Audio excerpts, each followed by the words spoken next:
Hello, it's Scott Manley here. I grew up in the 1980s, and as a fan of everything space-related, that meant watching things like Star Wars, Doctor Who, and of course, Star Trek, where every week we'd explore strange new worlds.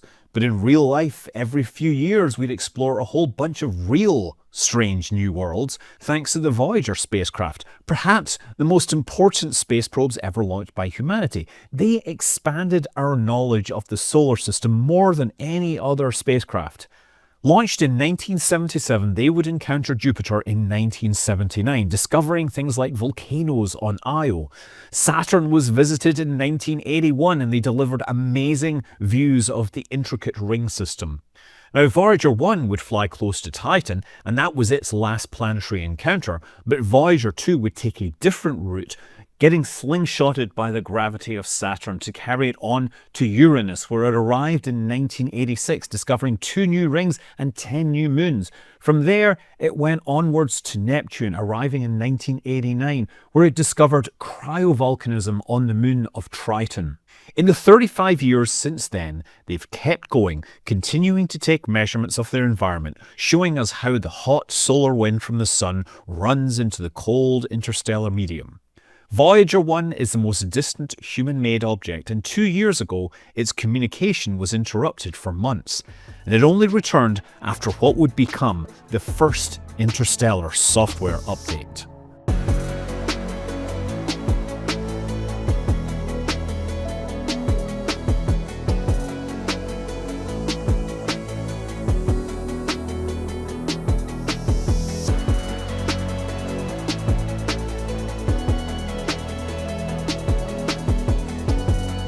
Voyager 1 would take its final images in 1990, creating the famous family portrait of the solar system, where Earth is barely visible as a small blue dot in a diffraction spike, which is kind of like a lens flare, but it doesn't need lenses. Besides, Carl Sagan said it best when he described the Earth as a pale blue dot suspended in a sunbeam. Now, since then, Voyager has cruised out into the blackness of space, and as its power sources wane, the spacecraft has slowly turned off systems to keep the spacecraft alive. But it's continued to transmit telemetry faithfully for 35 years. This meager trickle of data isn't exciting like the images of new moons, but it's scientifically interesting, and since we don't expect to have replacement spacecraft out there anytime soon, there is a small, devoted handful of engineers listening to this whisper from the darkness and sending back commands to keep it ticking over as long as possible. The spacecraft instruments that are still working are the magnetometer, the plasma wave subsystem, and the low-energy charged particle instrument. There is a cosmic ray detector, but that was actually just turned off a couple of months ago. But it was still operating back in November of 2023 when the spacecraft encountered its problem. These instruments provided the scientific evidence showing the spacecraft passing through the termination shock and crossing the heliopause at the edge of the solar system and entering into interstellar space. The hot solar wind from the sun runs into the cold interstellar gas. It slows down rapidly, forming a shock wave, followed by turbulence, and then finally a drop in temperature and an increase in density, a change in the magnetic field, and an increase in cosmic rays. Now, this process was observed over decades. Real-time data would be set back slowly at bit rates of about 160 bits per second. Voyager doesn't care that it's got a slow internet connection. It's playing the long game, trickling a steady stream of measurements back for decades on end. And then, in November 12th, 2023, this suddenly stopped. The ground stations that were listening lost sync. They could still see a signal from the spacecraft coming down at the correct frequency. They could see modulation, the same used by the spacecraft. But the data was garbage. There was no recognizable synchronization markers to signify the frames of data. They could even see periodic changes in the signal strength, which were consistent with the spacecraft's attitude control, keeping the spacecraft pointed within the dead bands. Voyager wasn't dead. It was talking to us, but we couldn't understand what it was saying, or even if it was saying anything at all. The Voyager missions are managed by the Jet Propulsion Laboratory in California. JPL has a small team of engineers keeping the Voyager spacecraft working. Most of these engineers had worked on the planetary exploration campaigns during the glory days of the mission, and they stuck around while other engineers retired or moved on to newer, possibly more exciting missions. And while these engineers are the world experts on these two spacecraft, they're a long way from the inception and construction of the mission, and there's a lot of tribal knowledge that has been lost. A lot of the documentation is scattered through years of papers, reports, and memoranda, and they're thankfully mostly in digital form, but that doesn't mean they're easily searchable. And some of the tools that they had used in the past no longer worked. Software that was designed in the 1970s to run on mainframes hadn't necessarily been ported to new platforms unless it was something the engineers were using regularly. Anyway, the engineers set to work on the problem, and the first step in diagnosing the problem, well, that was done by sending commands to the spacecraft and looking to see if they could get any response. Now, there were some easy things that they can do, just asking for the spacecraft to reset components in the hope that turning it off and on again will fix the telemetry stream. Now, they showed that not only was the spacecraft not dead, but it was actually responding to some commands. They couldn't fix the telemetry, but they could trigger changes in the carrier frequency or the subcarrier separation. Now, this whole process of diagnosing this takes a long time. The spacecraft was about 22.5 light hours from Earth, so the round trip of the signal was 45 hours. They would send a signal and not see a response for a couple of days. Frequently, they would see nothing. They'd also typically get one opportunity to uplink commands per week, so the troubleshooting would follow a weekly cadence. They'd get a few days to analyze and plan and build the command sequences. They would send them perhaps late in the week, wait a couple of days and then see what happens over the weekend, and then by Monday morning they were ready to figure out what to do next. Now, based on the fact that they could see some response to the commands and that the attitude control system was working, they believed that this showed that 2 of the 3 computer systems were working fine, and that the third computer was the leading suspect. Voyager's 3 computers were designed for specific tasks. Actually, there were 3 types of computers, but there were 6 computers in all because everything had backups. There were duplicate processors and then duplicate memories. And because they had duplicate computers, they could actually sometimes run the computers in parallel if they needed the performance. But at this point in the mission, power was so low that they were only running single-string computers. Now, the first computer was the computer command system. This was the same as the computer system that was used in the Viking mission orbiters. It's the primary controller for the spacecraft. It provides sequencing and control functions. The CCS contains fixed routines such as command decoding and fault detection and corrective routines, antenna pointing information and spacecraft sequencing information. The CCS was probably working fine because there was evidence that it was responding to commands.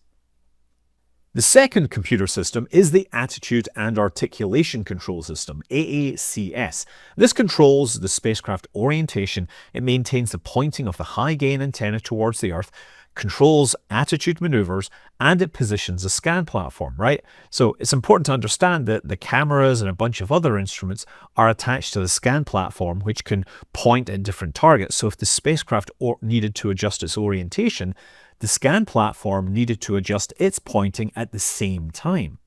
Now, originally this computer was going to be a new design called the HiPACE, Hybrid Programmable Attitude Control Electronics, and this had a bunch of new features over the CCS, but for budgetary reasons, they were forced to switch to a modified version of the CCS.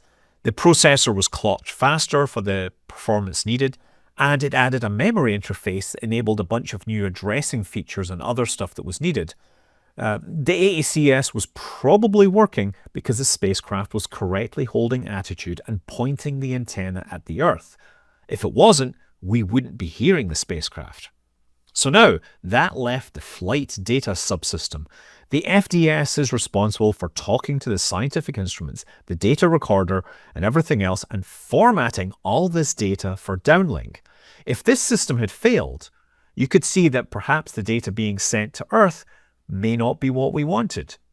So the FDS is the computer we know the least about. It was only ever used on Voyager. It was different from the other computers because it had to process data at a much higher speed than the other systems.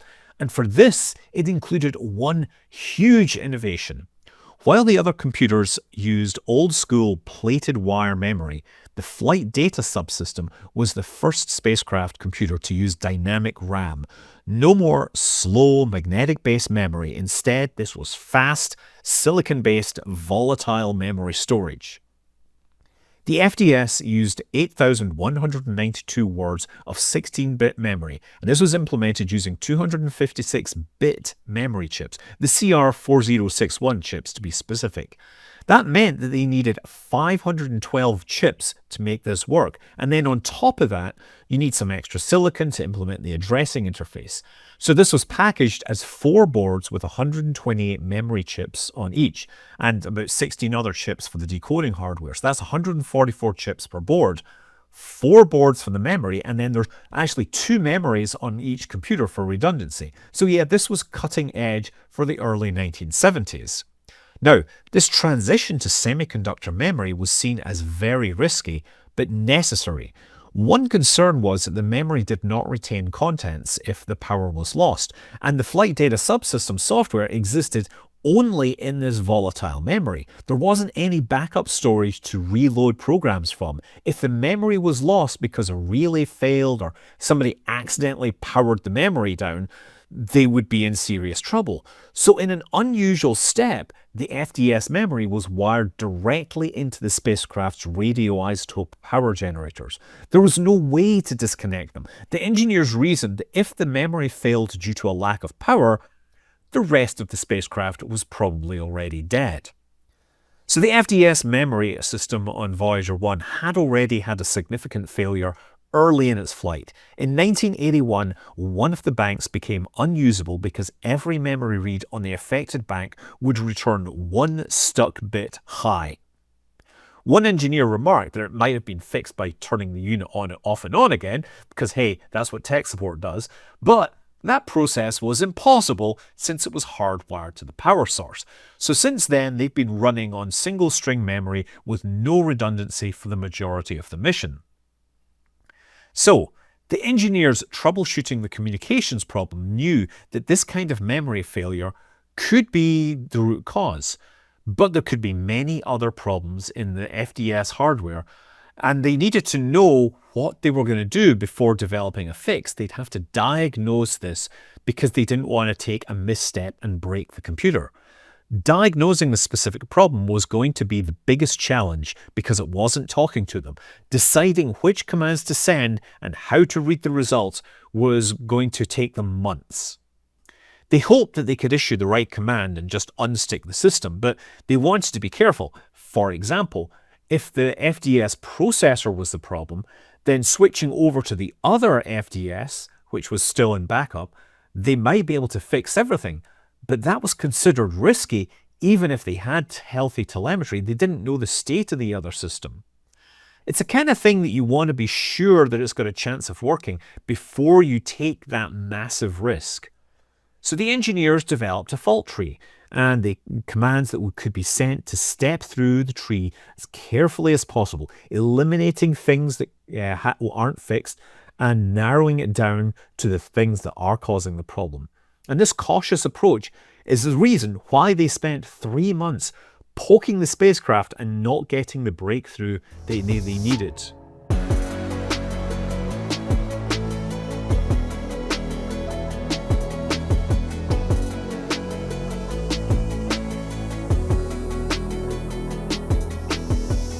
The FDS computer isn't like modern systems. There's no operating system like modern computers that manages all the tasks required.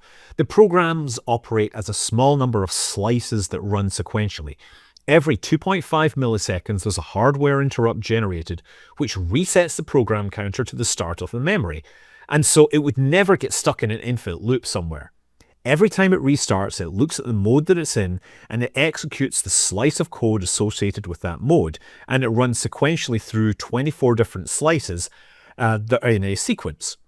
Each of these small slices have to execute to completion within 2.5 milliseconds, or they will get interrupted and possibly leave the system in a bad state. So the 24 slices at 2.5 milliseconds is 60 milliseconds. And in the documentation, this is referred to as a line because apparently that's how long the TV camera would take to read out one line of an 800 pixel image data to the onboard tape recorder. 800 lines, by the way, make up a complete frame, and that's also tracked. That takes 48 seconds. Now, I'm going into this particular detail because we actually have some code for this that was shared during a couple of presentations, and it's code that starts every 2.5 milliseconds.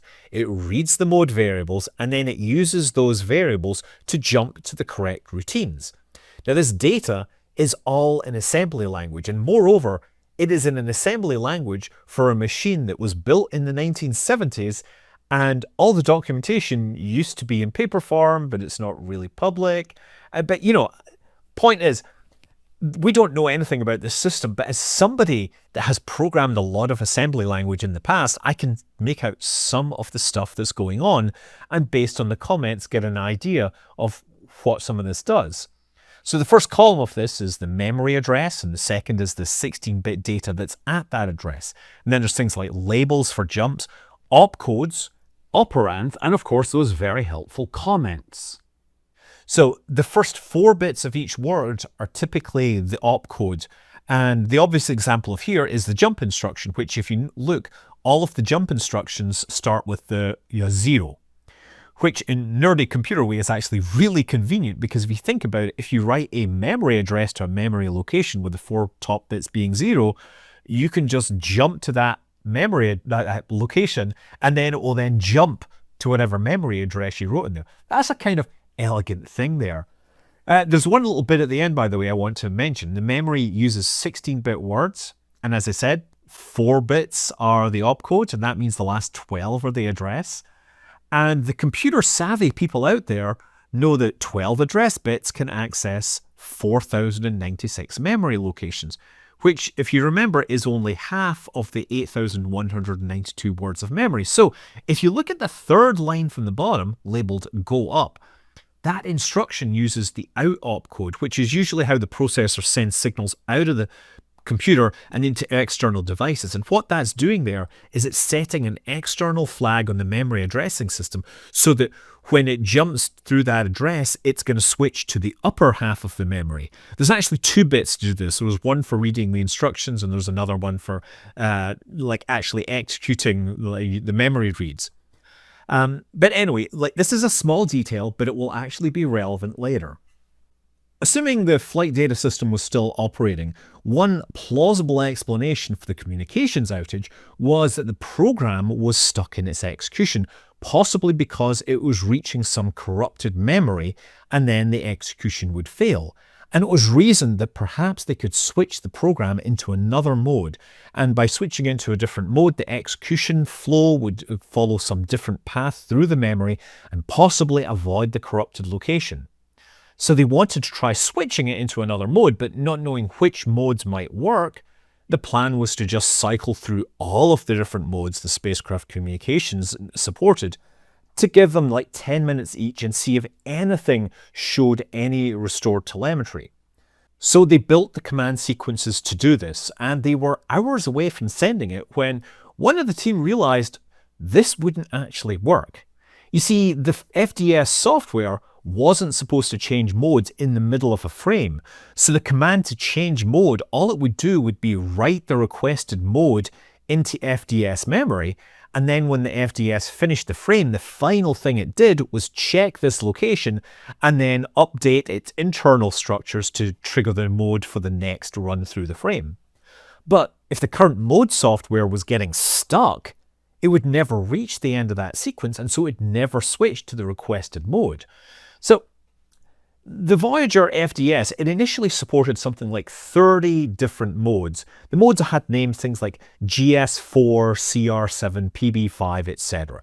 Generally, the lower the numbers were, the higher the bit rates, and the letters specify the primary task. So GS is general science, reading instruments and downlinking data immediately. IM is for real-time imaging, downlinking slow scan imagery.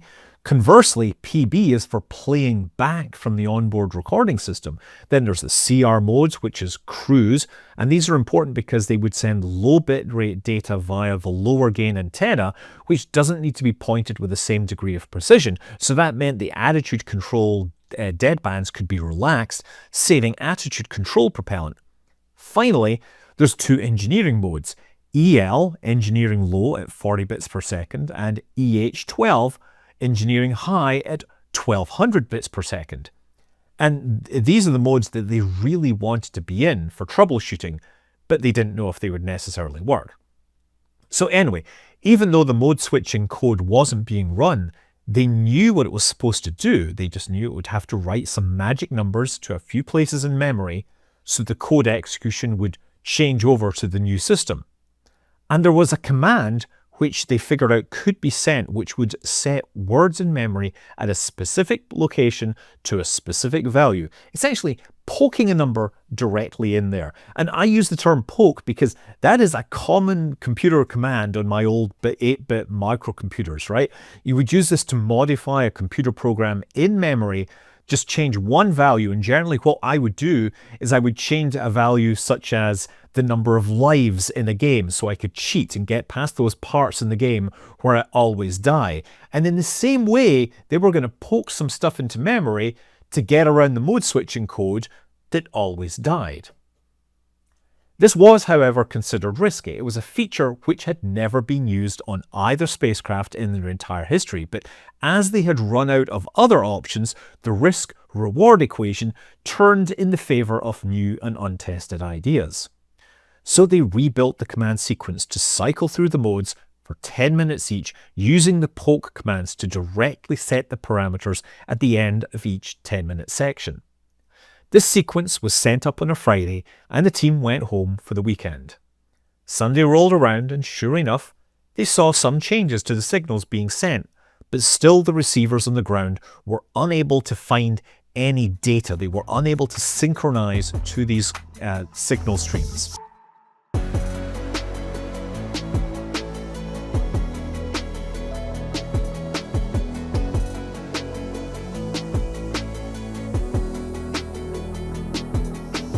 Normally, data from spacecraft is modulated and formatted with markers which signify where the data packets start, so that the hardware can look for these packets and synchronize their decoding functions. However, the engineering team had the capability to look more deeply at the data that was coming in. The raw signal samples were being recorded and analyzed by experts in RF and signals. Now, this individual had helped rule out various problems using this raw or open loop data. For example, the signal strength was what showed that the attitude control system was working fine.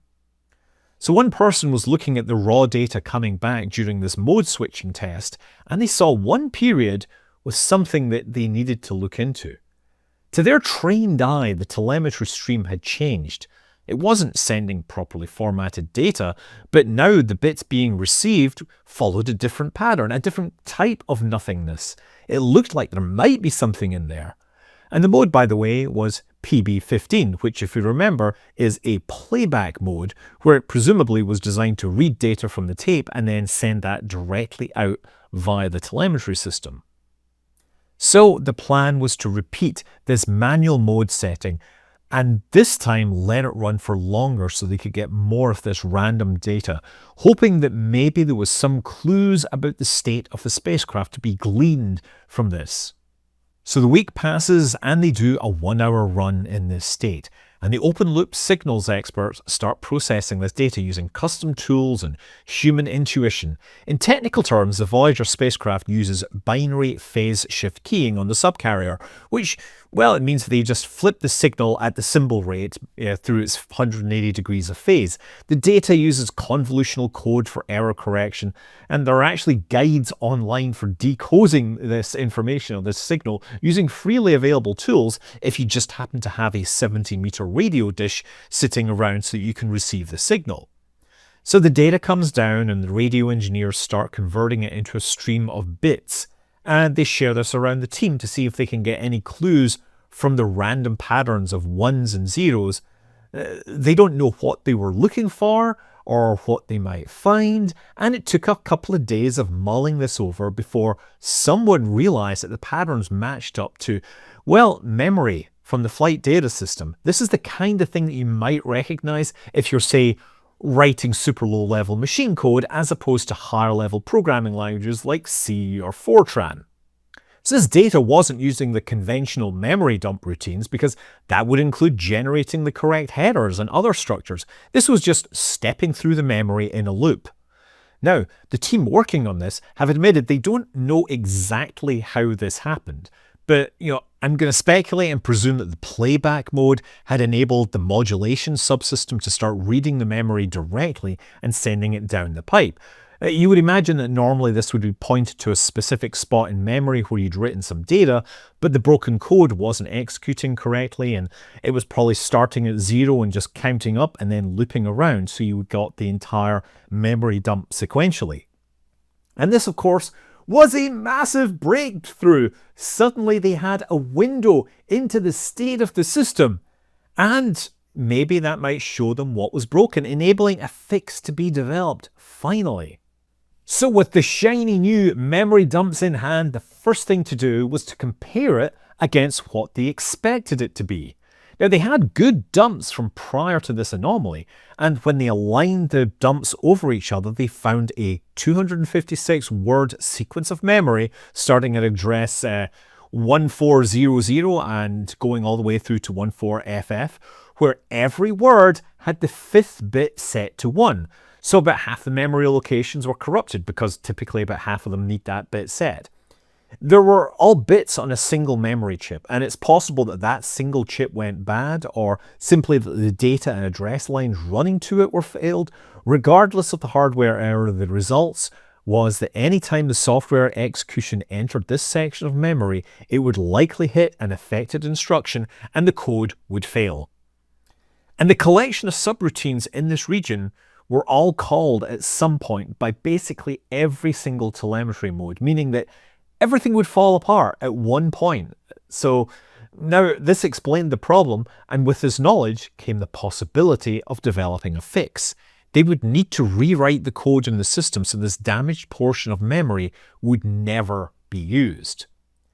But developing new code for a computer which is practically one of a kind, a computer that they didn't have working hardware for on the ground, they didn't have a software emulator or simulator or even an emulator or other tools to manipulate code. They had none of this stuff. What they did have was a few examples of code in the documentation that they had accumulated over the years. Early in the troubleshooting process, the team had been trying to develop a simple program that they could run on the FDS to help them diagnose the problem. And in an old memo, they found a reference to something called min-simrot, the minimal command routine. And that would run on the FDS and it would send back some basic telemetry. It's the equivalent of a hello world program. Now, this wasn't a bit of code that they could just download from their archives and run, even if they had the simulator. It was, they found the code in a memo in a document which had been scanned via OCR and then converted into a Microsoft Word document. And down the bottom of it, there was a list, a comma-separated list of 267 16-bit hex values, which they surmised must be the code. And they then had to hand disassemble it and verify that it was doing something sensible. I mean, like, they weren't even sure it was the right code to begin with, right? Or if the scanning process had correctly transcribed all the characters. I mean, yeah, it was a manual disassembly, figure out what it was doing, and then having understood it, they then needed to develop a version with a few more useful features, such as the ability to dump the full memory correctly. So this software development process had started soon after the initial failure, long before these memory dumps had come up. But it was being developed in parallel with the spacecraft troubleshooting, which is good because when the team identified the memory corruption problem after several months, the minimum command routine, or min-simrot, was ready to go. So having demonstrated now that the low-level memory poke would work to set locations in memory, the plan was to then use the same command hundreds of times to uplink this min-simrot software one word at a time. And so that worked.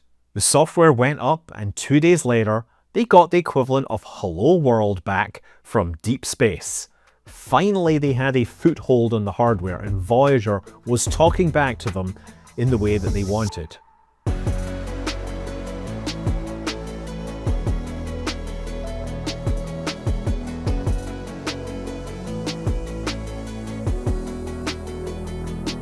Now that they have this foothold, they needed a permanent fix that could restore the proper telemetry routines. And the way to do this would be to move the code in the affected memory into a new area of memory that was unaffected. Then find everywhere that was pointing to that code, and then update that to make sure they point to the new relocated code. So they needed to find a chunk of memory that contained old code that was no longer being used because they didn't exactly have free memory, right? And after all, over the last few decades, they turned off a bunch of instruments, and there's probably some bits of this that aren't needed anymore.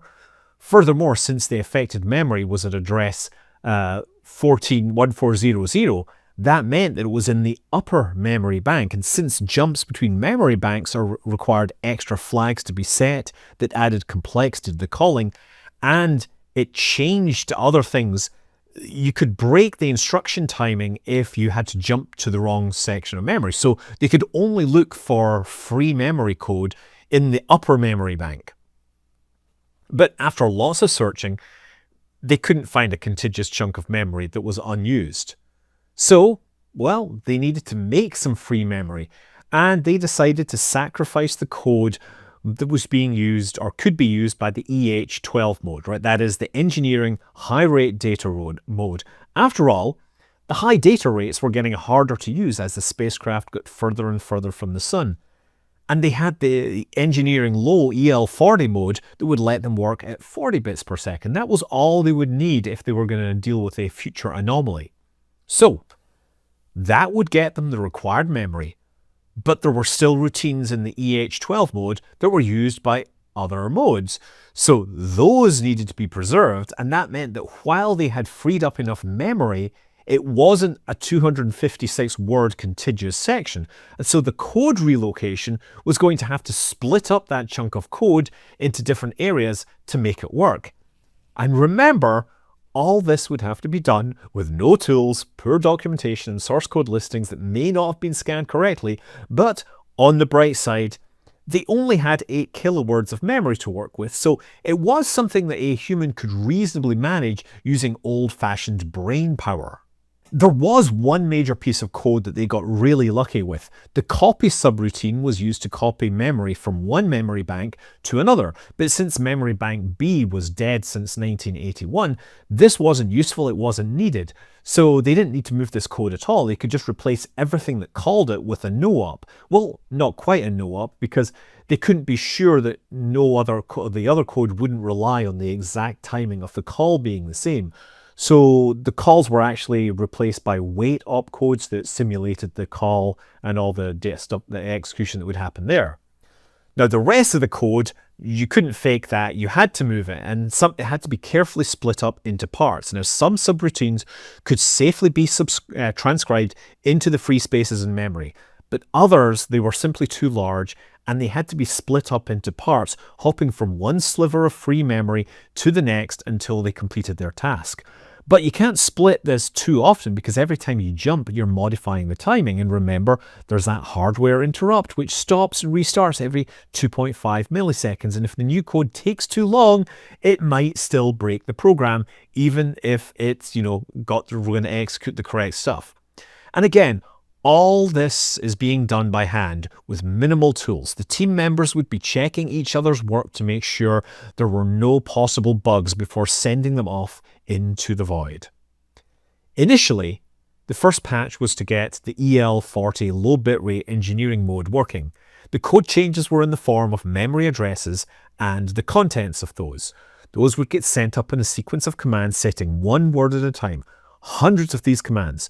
The first patch would initially replace all of the routines into their new locations. Then once that was done, the next patch would then replace all of the jumps that point to those patches in the new routines. And so on April 18th, the final commands were sent. On the 19th, Voyager 1's flight data system in deep space broke out of its loop, and on the 20th, there was much rejoicing on the ground as they received the first telemetry in 5 months, the first Interstellar software update. Now, that wasn't the end of the process. They'd fixed engineering mode, but they needed to then bring the science modes back. And, well, that required finding even more pieces of free memory, and again move the remaining sections of code, and this involved hunting through lots of old documentation and more hand-tuning of machine code. A month later, by May 19th, they then had the cruise science mode running so that they could get real-time measurements from the remaining instruments, and then it would take until July to bring back the general science and the playback modes, and that then was the spacecraft restored to its original functionality.